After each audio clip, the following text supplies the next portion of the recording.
Now, the Hunt Palmer Show. A magic beyond anything you could ever imagine.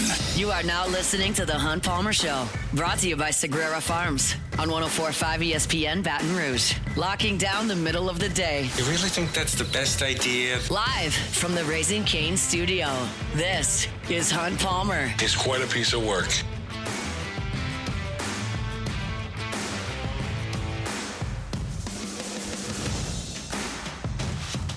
Welcome in. Hunt Palmer coming to you from the Raising Cane studio downtown in the capital city on this Thursday. Means we're brought to you by Sagrera Farms Premium Angus Beef. Got Jordan Kitchens and Cassie Spicali back there on the ones and twos, working towards the weekend. Fired up, you're here with us. Luke Johnson, 15 minutes from right now, starting the Saints off season. Where do we go from here? We'll talk to Luke about it. Ole Miss and Miami tonight from the desert. I'm really nervous, kind of anxious, marginally excited, reasonably hopeful. We'll talk about it coming up in 30 minutes. I want to talk about LSU's quarterback situation, not necessarily a starter, maybe a backup and where they might find him. Chris Blair will be with us, voice of the Tigers, at 2:15. So lots and lots to do. Appreciate you hanging out with us. Portal's up and running. Let's start there with our opening drive. Welcome to the big league. It's time for Hunt's Opening Drive. Presented by Fabry Chevrolet GMC in St. Francisville. So when we last left you, LSU had picked up a defensive line commitment from Stefan Green from Clemson, defensive tackle. Been a starter there at Clemson, big physical presence, had played reasonably well. I wouldn't call him a star, but a serviceable ACC starter that you bring into your program where you've got to add some depth on the defensive line. And LSU continued that over the next 24 hours with a couple of more recruits with SEC roots on the defensive front. That started with Jalen Brown, who is a 6'5", 260-pound edge. He was a four-star recruit coming out of high school. LSU was involved with him. He ended up going to Missouri. He played there as a freshman, played in 5 games at Missouri. Then he transferred to South Carolina, and then he hurt his knee in spring football, missed the entirety of the season this past year. Who was his defensive line coach at South Carolina? That was Sterling Lucas, who's now on the staff at LSU. So Brown has not played a lot. 37 snaps is what Pro Football Focus tells me in the Southeastern Conference, but certainly his pedigree was good in high school. His size is excellent, 6'5", 260. I looked at the PFF grades for 37 snaps a year and a half ago. Take what you will from it. 63.6 defensively overall, 73.8 against the run, 55.2 in tackling, and then he had reasonable pass rush score in the 70s as well. It's not a big sample size, probably not enough to sink any time or at all into Pro Football Focus, but he's a guy that's got some pedigree, that's got some years in the weight room, that doesn't have a lot of playing experience. But you bring him in on the edge to compete, and I'll talk about the depth chart in a second, but he's the first guy he brought in. And quickly after that, Malik Brockton jumped in the boat, 6'3", 291 defensive tackle from Auburn. 4-star recruit, spent 2 years at Auburn, played in 24 games over those 2 years, so 12 a year, and had 10 starts, including 8 this year for Auburn. So he started 8 of the 12 games for Auburn this year. Keep in mind, Auburn had a very, very good run defense this year. They were second in the conference in run defense and yards per carry allowed, and Brockton was a starter for 2/3 of the year. He had 8.5 tackles for loss over those 2 years, had 2 sacks from a defensive tackle spot over those 2 years. I looked at Pro Football Focus for him, 64.7 overall, 61.1 against the run, 65.1 pass rush, and then had a bad tackling score, 23.2 on tackling. It's credited him with 9 missed tackles from the defensive interior. But hey, if you're missing tackles, it means at least you're in position to make them. You just got to finish. But those 2 guys you bring into the fold. I'm trying to hearken back on last year, where I looked at some of these additions, veteran players, reasonable numbers, 4-star high school pedigrees, older players, not stars, and what'd you get from them? And you got Jack Pyburn, Jamari Butler, Patrick Payton, Bernard Gooden. And so they kind of played to what they were. Payton didn't have the sack numbers. He had the PFF grades and the hurries. He didn't have the sacks that he did at Florida State. But you look at these guys, and these guys just seem to be league average SEC players to me based on the numbers. I'm not a scout. I'm not a defensive line coach. I can look at numbers. I can look at grades. I can look at recruiting profiles. And that's what I deduce from that. So where does this plug these guys in at LSU? Because on the defensive front, the guys I just mentioned, Pyburn, Payton, Butler, all gone out of eligibility. Jacoby and Guillory, gone. Bernard Gooden, gone. Ahmad Bro, gone. And just as of 45 minutes ago, I don't even think it was that long ago. It was actually like 20 minutes ago. Buddy Mathis went in the transfer portal. And it feels like, I don't know this, but it feels like LSU entertained a lot of defensive linemen, got commitments from 2 juniors today and 1 junior yesterday, and then Buddy Mathis decided to go in the transfer portal. Like, it's been open. Guys have been going in for 3 weeks. Now, hadn't been officially in, but they've been announcing their intention for 3 weeks, and it just feels like Buddy Mathis may have looked at this and gone, well, they're bringing in a bunch of defensive linemen. I'm out of here. And that's just the world we live in college football. I'm not wild about it, but it is what it is. That has nothing to do with LSU. It just seems like a lot of folks look around and say, well, you're recruiting at my position? See ya, which didn't necessarily happen in a bygone era. But Buddy Mathis goes in the portal today. So what does LSU have? I looked at the tackle position. You've got basically 5. Don McKinley, Stephylan Green from Clemson, Malik Blockton, who you got today from Auburn, Brandon Brown, and Sean Washington. Now, you go to the high school ranks, and you have Richard Anderson, Deuce Geralds, and probably Lamar Brown. We'll see what he does. Maybe on the edge, maybe on the interior, but he's a hybrid. Y'all know Lamar Brown's story. So you're looking at 5 guys, 2 freshmen, maybe 2.5 freshmen, 6, 7 is what it is. I say that in my ear and it goes nuts. I say 6, 7, and it's like, and I'm not even in that world. Cassie started laughing. I mean, that was literally what it is. It's 6 or 7 guys. I don't have another way to say that. I know. We're just childish. Trust me. Every time you say it, me and Cassie just laugh. Crazy. 6 or 7. Let's go 8. 6 or 8. Yeah, 6, 8 guys, whatever it is. That's the case at the defensive tackle. None of them are all conference level players, all American level players. You're going to need a jump from some of those guys. You go to the edge. Gabe Relaford coming off a significant injury, but to his upper body, you think that the lower body's okay. Then you got Jalen Brown, who I mentioned, an edge, 6'5", 260 from Missouri, then South Carolina.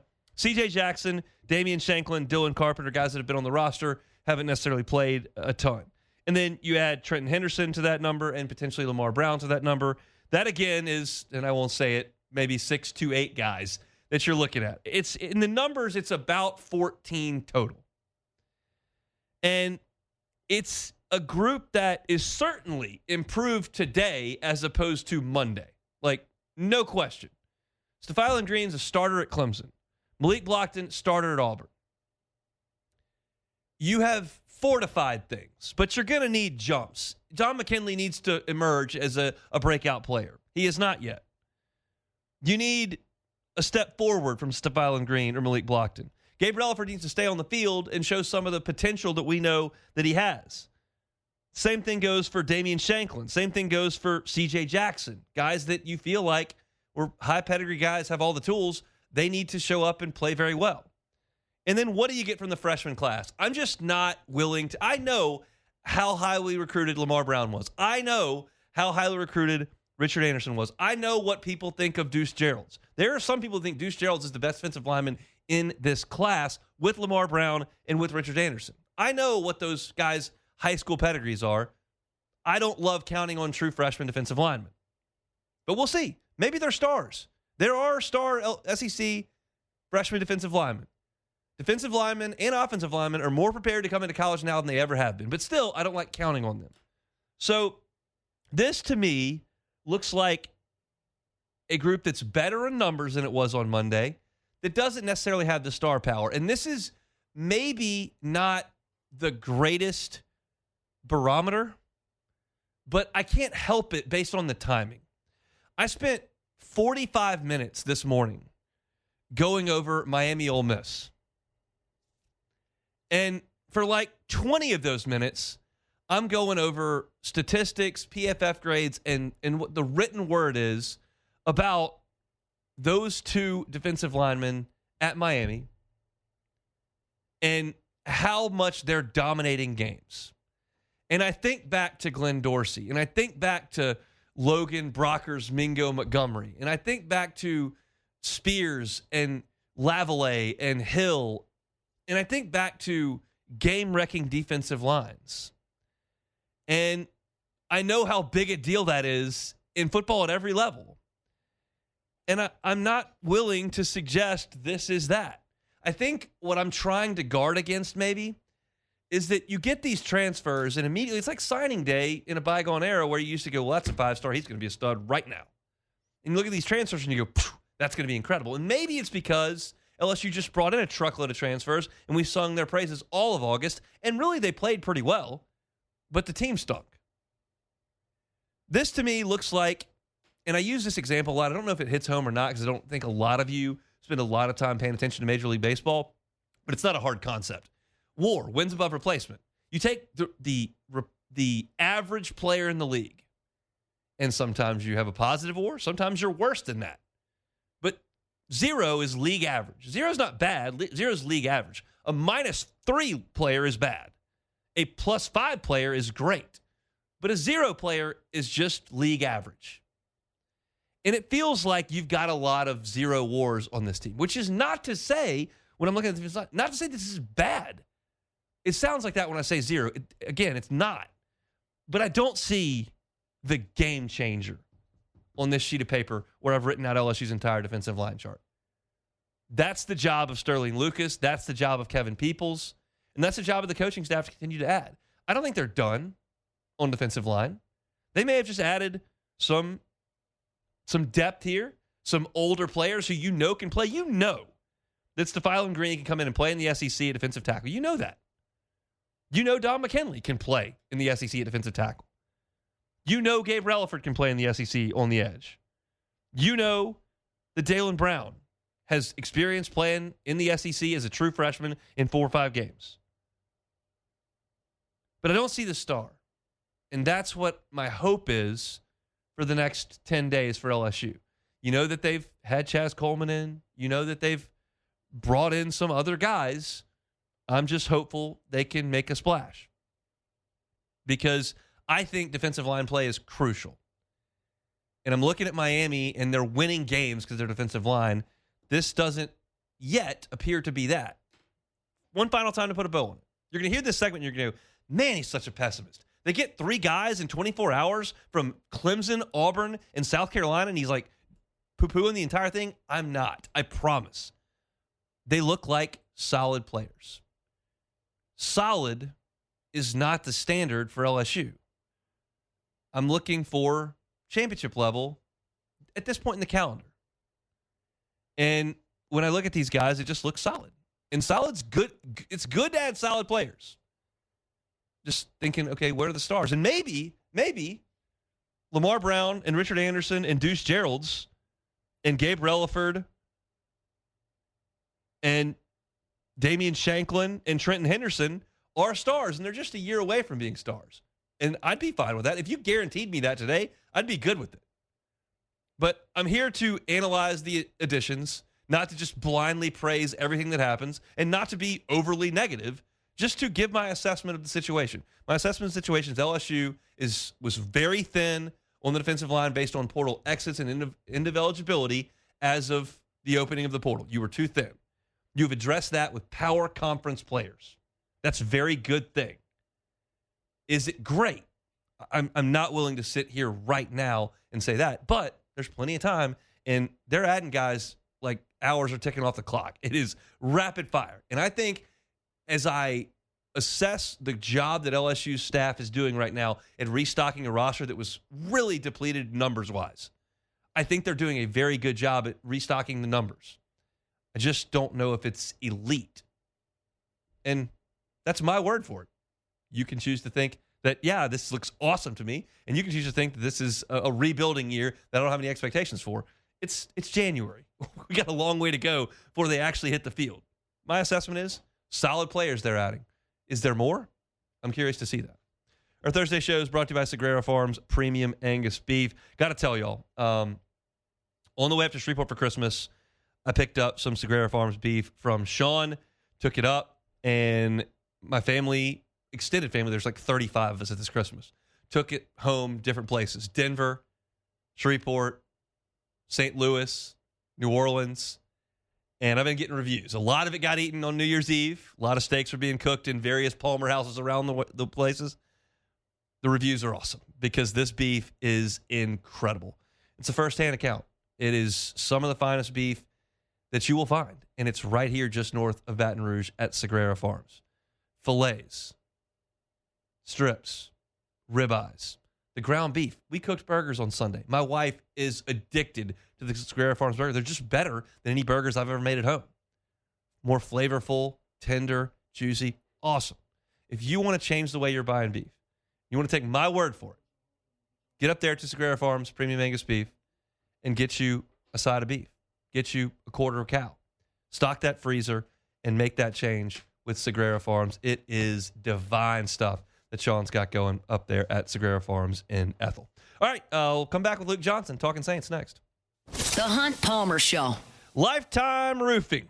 LifetimeRoofingLA.com is the website. Baton Rouge based, but they will service the entire state of Louisiana, plus Houston over in the Texas area as well. You know, when we think new roof, a lot of times you think, well, is there a storm? Well, we don't have a storm. It's January. We didn't have a storm this year, not a significant hurricane. But that's not the only time you can look for a new roof. If you're looking to sell your home and you're thinking your roof might not be up to standard, it might hurt you when you look to put your home on the market, well, have it inspected. Have Lifetime Roofing come out and look at it. They may tell you, yep, you need a new roof. And they'll help you finance that new roof if you need to. They may tell you, we just need a tune-up. We need to fortify this thing, but it's okay, and you can sell your home with this. They may tell you they just need a little repair, but they will be honest with you, they'll be forthcoming with you, and they'll help you through that process. A lot of people are intimidated by the fact that you would have to purchase a new roof retail. They do that, and they'll offer you a lifetime workmanship warranty at Lifetime Roofing.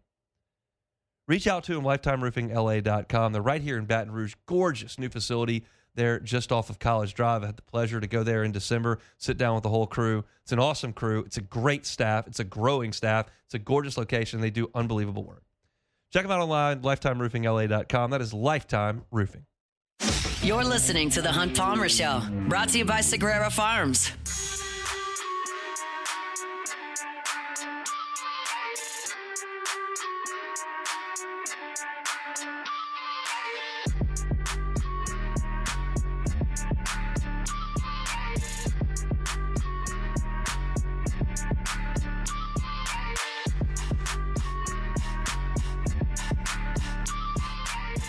Thursday show is brought to you by Sagrera Farms Premium Angus Beef. Should be a wild weekend in the National Football League as the playoffs begin. The Saints will not be in action. Hopefully, this time next year, we are talking about a playoff berth, and that was seemingly impossible a month ago. Not so much now. Luke Johnson covers the black and gold for NOLA.com and The Advocate. Good enough to give us a little time here on this Thursday. Luke, how are we doing?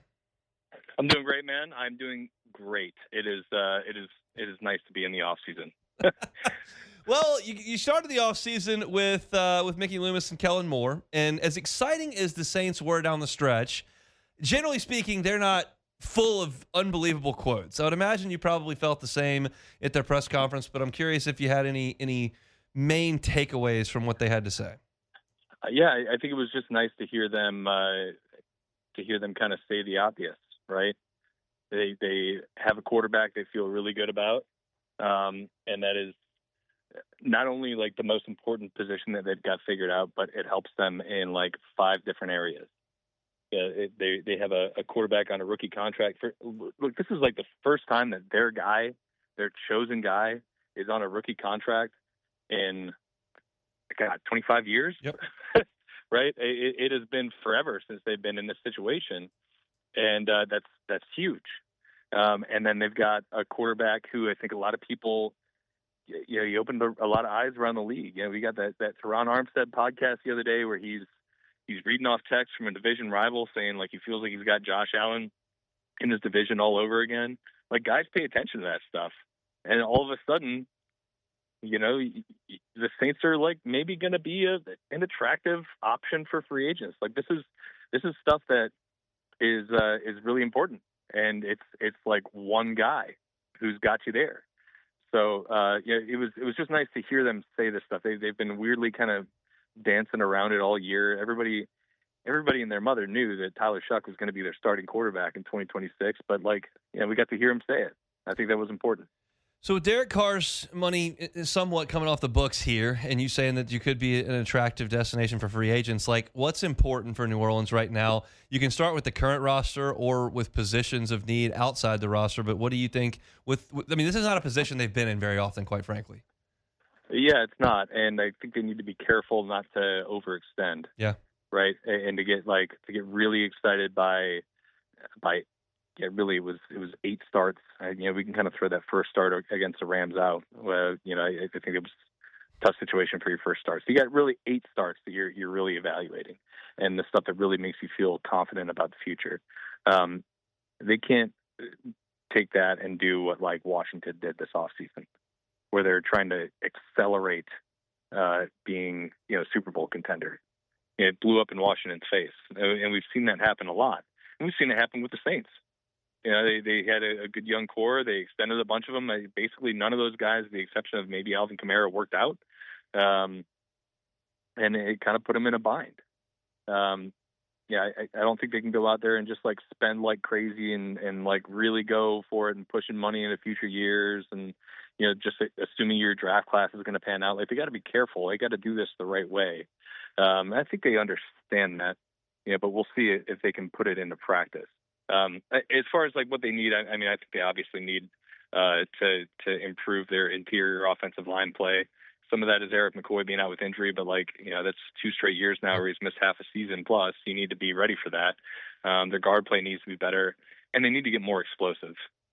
They had 34 runs of 10-plus yards this year. The quarterbacks were responsible for a third of those. That's less than 5 individual players got this year, right? It's half of what the league leader got.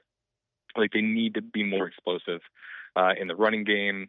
And I think in the passing game too. They got to surround Shuck with playmakers. I think that's exciting because they've realized that, and we have a chance here for the first time in a long time where we're not talking about a defensive end or an offensive tackle in the first round of the draft. What do you feel about Chris Olave and his contract situation? Yeah, I came on your show 2 months ago, and I said I wouldn't do it. Yep. And I think he's made me eat those words a little bit. I still don't I don't think he's ever going to be Jamar Chase or Devontae Adams, where he's clear elite number 1 overall receiver who's going to just dominate every game. I think there's going to be plays where you just wish he makes, but I think that's okay. I think that's okay to pay a guy like that $30+ million a year because that's what the market is. And I think over the last half of the year, when you saw better quarterback play, it's not anything against Spencer Rattler. I think it's just obvious that Shuck was better. Olave really came on. He really blossomed. And there's still plays you wish he makes, but the 8 or 9 plays he does make in a game are really, really good. And I think you still need to add some help around him because, again, I don't think he's going to be a guy who just absolutely drags you in your offense along. But I think he's really good. I think he's worth keeping around, and especially if you can add a complementary piece to it. I think he can only get better from here. So I would be surprised if we go into next season and there's not a contract extension already in place that pays him north of $30 million a year. The interesting thing that the way I framed it is if I don't look at it as just the investment in Olave and I look at it as an investment in the wide receiver room and say, DeValay is cheap, you keep him around, and then you maybe draft a guy in the first or second round who's not going to be super expensive, and then you feel like you've spread that money in the wide receiver core. I think it becomes more palatable, even if you don't think Olave is the truest of true number ones. If the rest of the receiving core is cheap and talented, then maybe it's more justified, right? That's 100% correct. They got 2 more years on Devon Bailey's rookie contract. They've got 2 more years on Jalen Pokes. So remember, we had I didn't even think about former second-round pick. You could potentially be adding another top 50 draft pick to the mix. Yes, Olave would be expensive for, let's call it another 4 years. Let's say it's a 4-year deal. But for a big chunk of that, you're going to have the rest of the receiver core be cheap, unless they were to go out and try to trade for T like that, right? That's always a possibility, right? You can't just ignore that. But I do think that there's a legit chance that they don't do that, and that like Olave makes up like 80% of what they're paying that receiver core in a given year. I think that's okay. Two guys I talked about yesterday, just your thoughts on Demario Davis and Cam Jordan and what their future may hold. Yeah, we had a little back and forth about this among my colleagues and I think the priority for the Saints will be Demario then Cam, just in terms of their expiring contract guys. I think they have a better chance of coming back than somebody like Lante Taylor, whose free agency I think will be really interesting this offseason. But Demario, I think he's obviously somebody who's going to play like 99% of the defensive snaps. He's somebody who is so important to just the locker room dynamic in there. You talk to like literally anybody on the Saints, and Demario is like the first person they bring up when it comes to like the culture and the leadership in the locker room. He still played at a high level. Like, he is not the same player that he was 4 years ago. Like, there are more gaps in his game than there were, but he's still playing at an extremely high level. And if there's other things that he can't do, there are other things that he does better than he did 4 years ago. And Cam, I think Cam wants to come back. I think the team wants Cam to come back, but I think the contract negotiation is going to be interesting there. Cam's talked many times this season about, basically how he didn't really like the way his contract was handled this offseason. You understood it from like the fact that he didn't really produce the 2 seasons before this one, but he just went out and had 10.5 sacks. Like, he's like top 15 guy in terms of like sack production in the NFL at 36. I don't think he's going to want to take a discount this time around, and I'll be really curious to see how the Saints handle that. They want him back, but I think they want him back at their price, and we'll see if that price is close to what Cam Jordan wants. What's the next few weeks look like for you in terms of content, where people can find it? Yep, you can find all of our stuff over at NOLA.com/Saints. We will be having a bunch of stuff coming out in the next week or two, and we're still going to be doing 2 podcasts a week throughout the end of this month. So you can look at all of our old podcast stuff wherever you get it, but like, we kind of prefer you guys find us on YouTube. We can look at the comments there. We can track our subscription numbers there, so you can find us Saints Insider at NOLA.com there. Appreciate you, Luke. We'll talk next week. My pleasure. See ya. Luke Johnson with NOLA.com and The Advocate talking Saints. All right, I got to talk about Ole Miss in Miami tonight from the desert. We'll do it next. The Hunt Palmer Show. If you're looking for a fresh start, Ochsner's Eat Fit Alcohol Free for 40 Challenge is back. 40-day reset, sleep better, boost your energy, feel your best. And they're not telling you got to give anything up forever here, okay?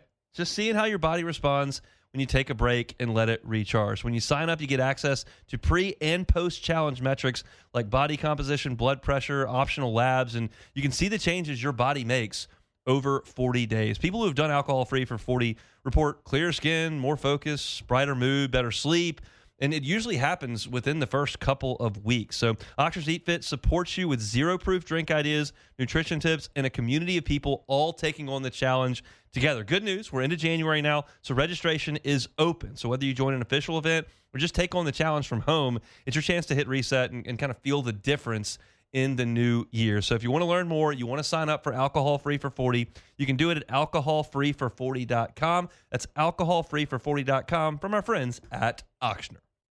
This is the Hunt Palmer Show, brought to you by Sagrera Farms.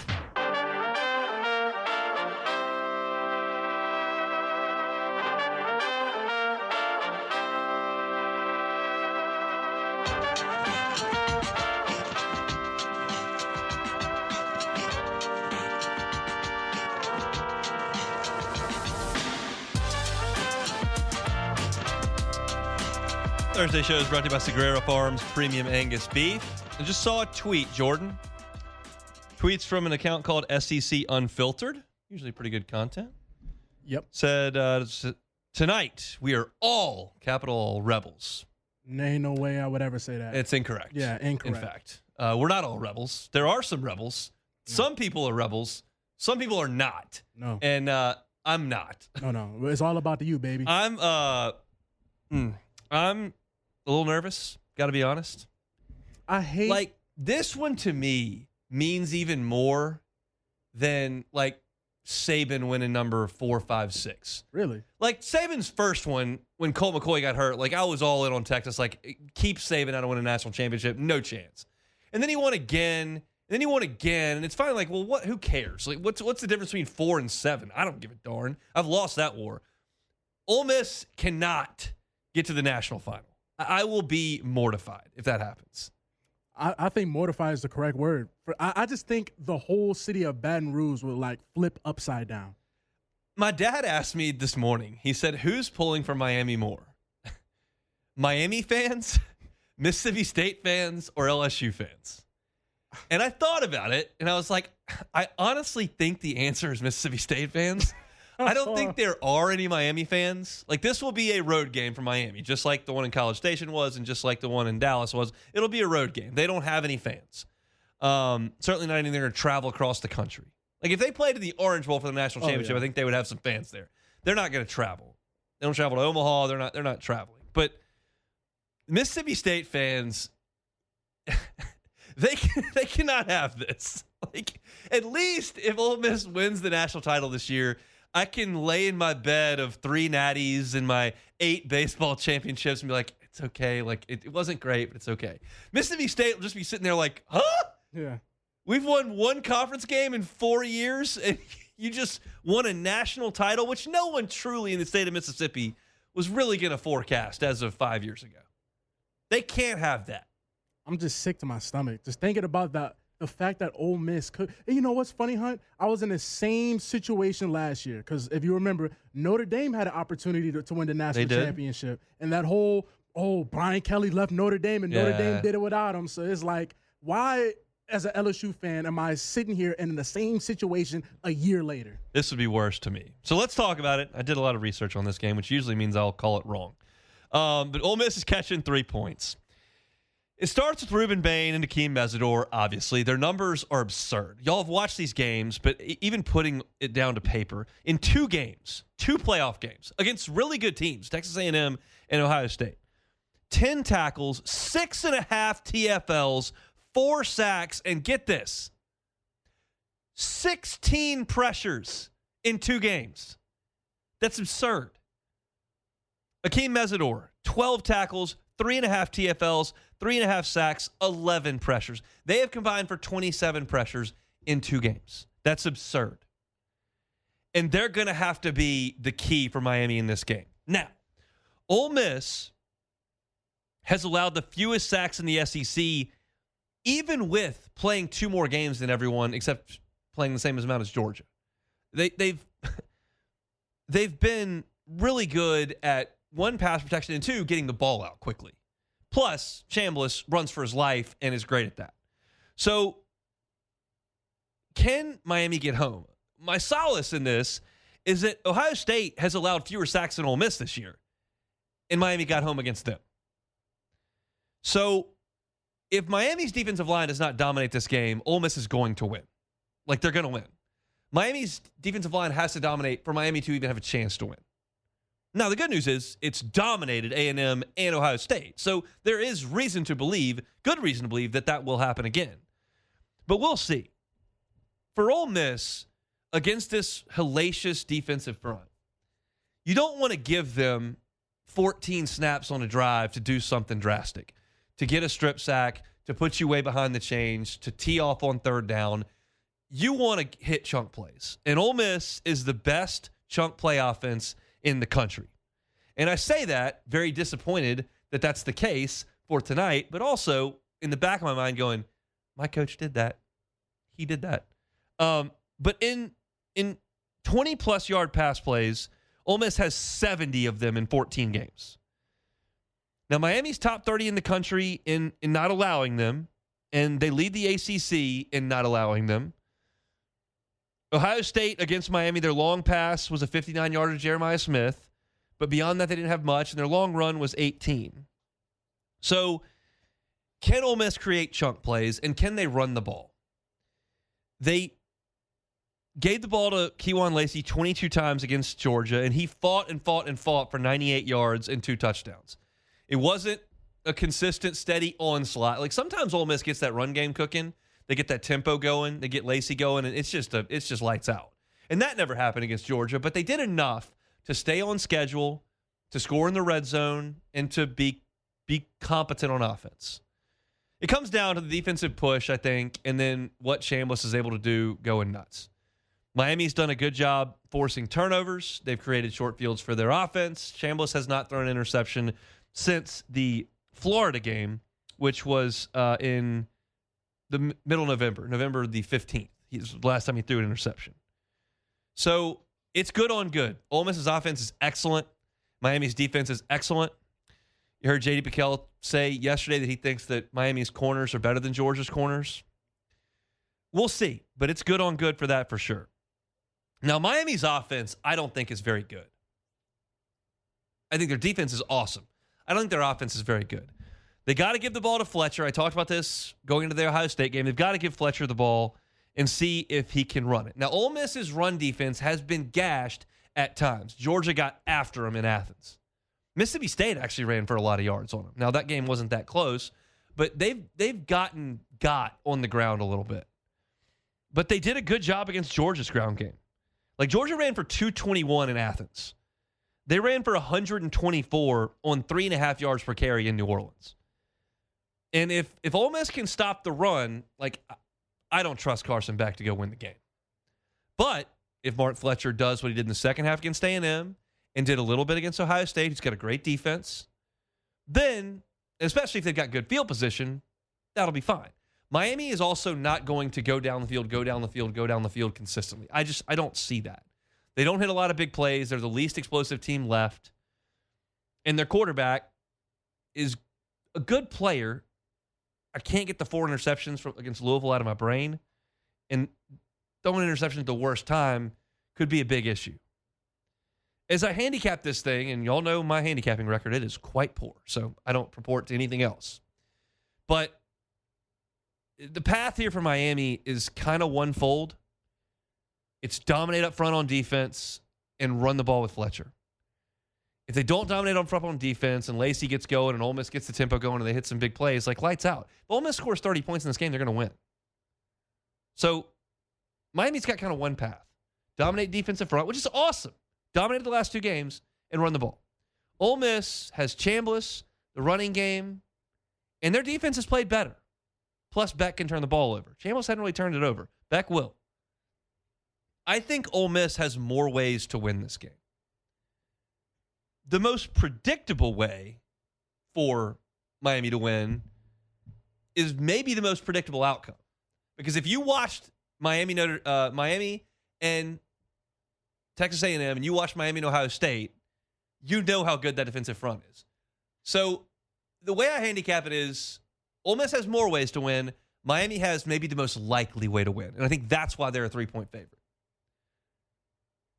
Here's a thing that is completely stupid for me to talk about because it's not real. But Ole Miss, and maybe it's because I was in the building in the Superdome. That probably has something to do with it. I'm guessing, I didn't watch it on TV, so I can't know. I'm guessing it felt different in the Dome than it felt watching on TV.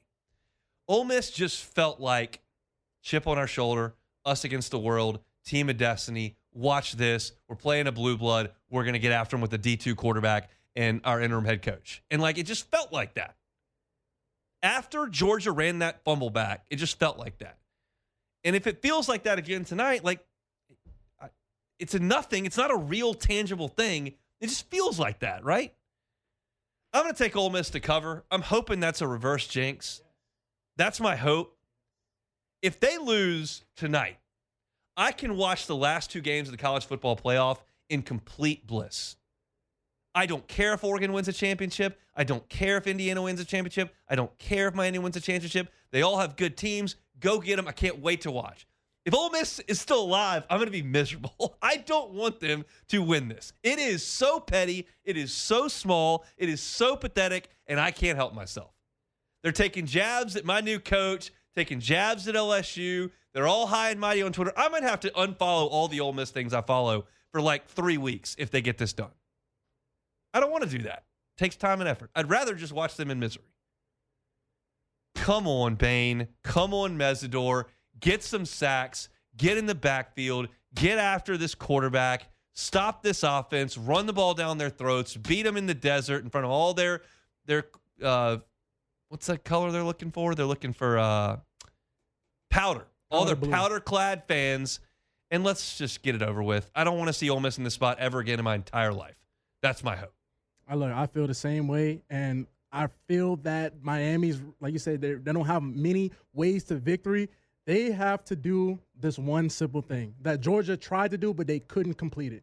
You have to punk Ole Miss. They literally have to go out there in the same way what they did Texas A&M and basically shove them in the locker and just say, you know what? Y'all are not going to get this done. We're going to get this done. They have to do that to Ole Miss. It's going to be a road game for them, but I take solace in the fact that Miami literally went on the road against A&M in one of the most hostile environments in the country, and then played a road game against Ohio State and beat them too. So I'm not that worried. There's not going to be Ole Miss is not going to fill that stadium in Phoenix. They're going to bring a lot of people, but between going to New Orleans and then their potential trip to, is it Miami to win the title?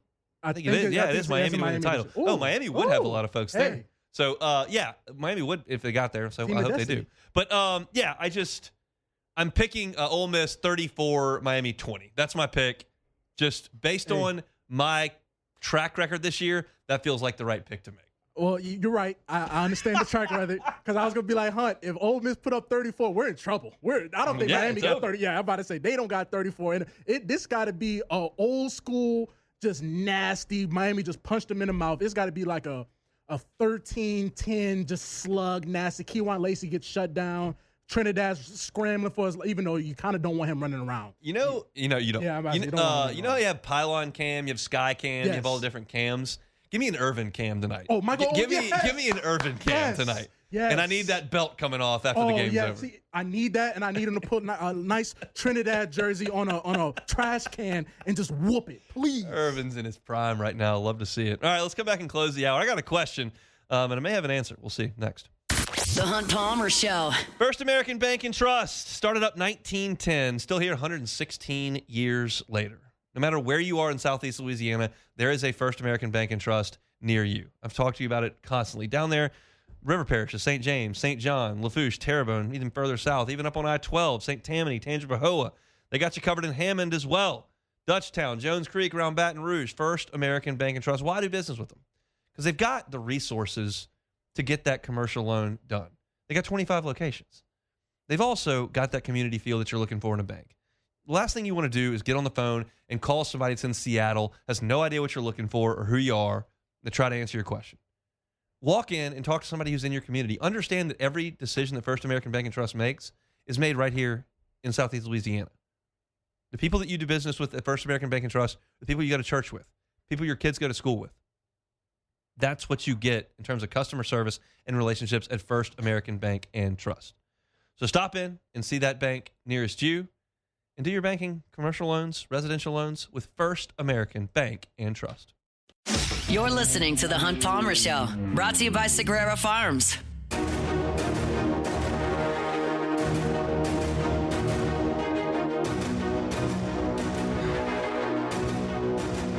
Shout out to Sagrera Farms, bringing our Thursday shows. Jordan, if I tell you, blue blood SEC program. Yep. Truckload of national championships, proud fan base. Yep. Second-year coach who might be in some trouble. Who are we thinking? Second-year coach who might be in some trouble. Blue blood. We talking football, basketball? I just said what I said. Second-year coach, blue blood, tons of national championships, might be in trouble. Tons of national championships might be in trouble. I know it can't be Coach Cal. This coach doesn't have a lot of national championships. This program has a lot of national championships. This coach is in his second year. He does not have a national championship, and he might be in some trouble. It can't be Auburn, huh? Thought you were looking at Kalen DeBoer there from Alabama, but that's not who I was talking about. Mark Pope at Kentucky has problems on the basketball court. Okay, I've heard Kentucky's not good this year. Kentucky is 9-6. They are 0-2 in the SEC for the first time since Tubby Smith was the head coach. And they had a 8-point lead with 4 minutes to go at home at Rupp last night and lost by 5 to Missouri. Holy smokes. And the natives are restless. Now, this is not your 9-6 can be two different things. Like, you could be 9-6 losing to teams in the Southland Conference. They lost to Louisville, Michigan State, North Carolina, Gonzaga, Alabama. That's 5. Yeah. They're all ranked at the time. All ranked in the top 20 at the time. And then they lost to Missouri. But they're bad by Kentucky standards. And that's just not going to fly. And they brought Mark Pope in to revitalize a stale brand with Calipari, and that stale brand was getting to the tournament every year and losing in the second round maybe and not being a top seed. Pope comes in. They got to Sweet 16 last year, but this year they went and spent $22 million. Yep. $22 million, and they are 9-6. And I listened to a Kentucky postgame show last night, just kind of see what the pulse was. They're out. They don't think they're making the tournament. And I wouldn't talk about this if this was Auburn's coach or A&M's coach or Tennessee's coach.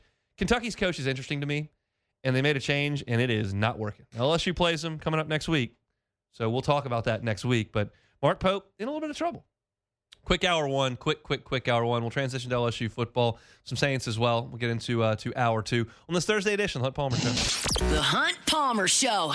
Love telling you about my friends at Fabry Chevrolet GMC. Fabry Chevrolet GMC. New owners of the Fabry Chevrolet GMC store. Well, the GMC Chevrolet store in St. Francisville on Highway 61. It is the Fabry family. You know the Fabry family. They've had 3 locations, 5 brands. They've been doing business in the Baton Rouge area for 35 years, and they are fired up to have taken ownership of the Chevrolet GMC dealership in St. Francisville. Got a huge inventory of new and pre-owned Chevys and GMCs. If you're looking for an SUV, how about a Tahoe? How about a Sierra for the GMCs? How about a Yukon or a Denali, the GMCs? Looking for a truck? What about a Silverado? They've got them in St. Francisville. You can look at the entire inventory online at FabryChevrolet.com or make that quick drive up to St. Francisville. You know when you're dealing with the Fabry family, you're going to get incredible buying experience, great customer service, and you won't regret making that trip up to St. Francisville to see Fabry Chevrolet GMC. Check them out online at FabryChevrolet.com.